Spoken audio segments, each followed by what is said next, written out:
Você acorda depois de um sonho intenso.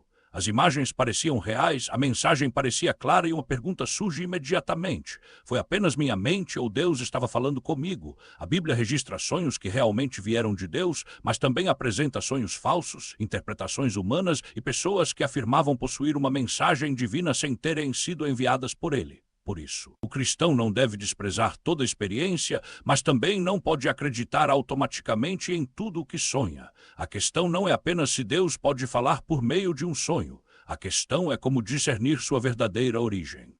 A Bíblia mostra que Deus utilizou sonhos em momentos importantes. José, filho de Jacó, recebeu sonhos relacionados ao seu futuro. O faraó sonhou com acontecimentos que anunciavam anos de abundância e de fome. José, marido de Maria, foi orientado em sonhos durante os acontecimentos que cercaram o nascimento de Jesus. Esses relatos demonstram que Deus é soberano e pode comunicar uma mensagem dessa forma. Contudo, os sonhos bíblicos não eram entretenimento espiritual nem simples satisfação da curiosidade. Eles estavam ligados ao plano de Deus e foram confirmados por acontecimentos concretos. O fato de Deus ter utilizado sonhos não significa que todo sonho possua origem divina. Eclesiastes relaciona muitos sonhos à abundância de preocupações e atividades. Nossa memória, nossos medos, desejos, experiências e emoções podem aparecer enquanto dormimos. Um sonho intenso pode refletir algo que ocupou nossa mente durante o dia.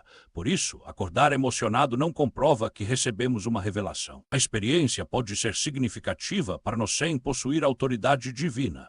O primeiro passo do discernimento é abandonar a ideia de que todo sonho em comum necessariamente contém uma mensagem sobrenatural.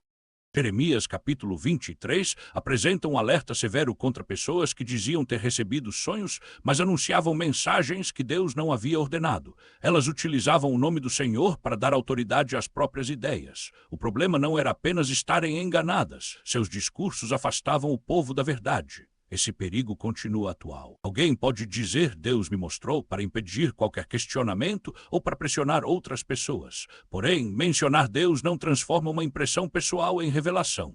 Quem afirma falar em nome do Senhor assume uma responsabilidade extremamente séria. Hebreus capítulo 1 ensina que Deus falou antigamente de muitas maneiras por meio dos profetas, mas nestes últimos dias falou de forma suprema por meio de seu Filho. Isso coloca Cristo no centro da revelação divina.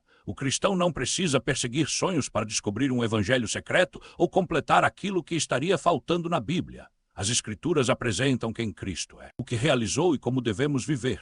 Um sonho verdadeiro jamais produzirá um novo evangelho, negará a identidade de Jesus ou contradirá a revelação bíblica.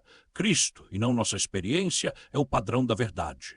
A primeira carta de João, capítulo 4, ordena que os cristãos examinem as mensagens espirituais. Atos capítulo 17 elogia os bereanos porque comparavam o ensino recebido com as Escrituras. Portanto, nenhum sonho está acima da avaliação bíblica. Se ele incentiva pecado, vingança, orgulho, manipulação ou qualquer atitude contrária à palavra, deve ser rejeitado. Deus não contradiz sua própria natureza nem desfaz em um sonho aquilo que revelou nas Escrituras. A pergunta principal não é o que senti, mas isso está de acordo com a verdade bíblica, considerada em seu contexto.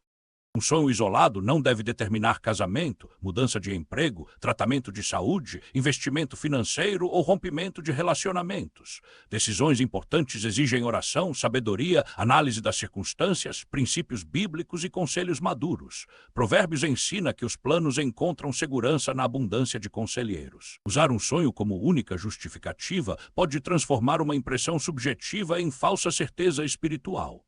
Se uma decisão é realmente sábia, ela também deve resistir ao exame da realidade, da palavra de Deus e do aconselhamento responsável.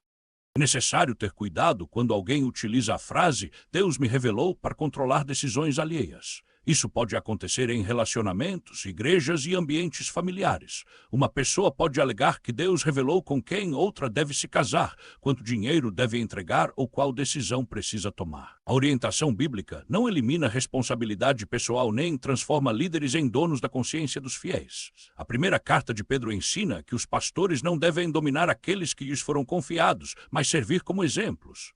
Uma suposta revelação usada para intimidar, explorar ou silenciar perguntas apresenta fortes sinais de abuso espiritual. Se um sonho parece espiritualmente relevante, comece registrando o que ocorreu sem aumentar detalhes. Depois, aguarde até que a emoção diminua. Examine se a mensagem concorda com o ensino bíblico considerado em seu contexto.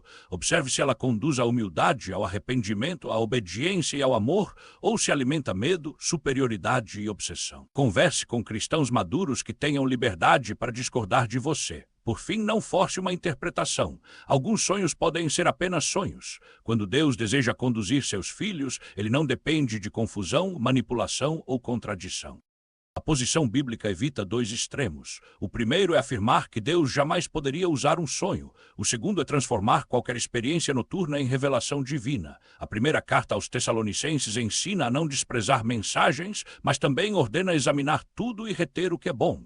Portanto, não construa doutrinas sobre sonhos. Não tome decisões importantes com base exclusiva neles e nunca coloque uma experiência pessoal acima das Escrituras. Nossa segurança não está em decifrar todas as imagens da noite, mas em conhecer Cristo, obedecer à palavra e caminhar com discernimento na comunidade da fé.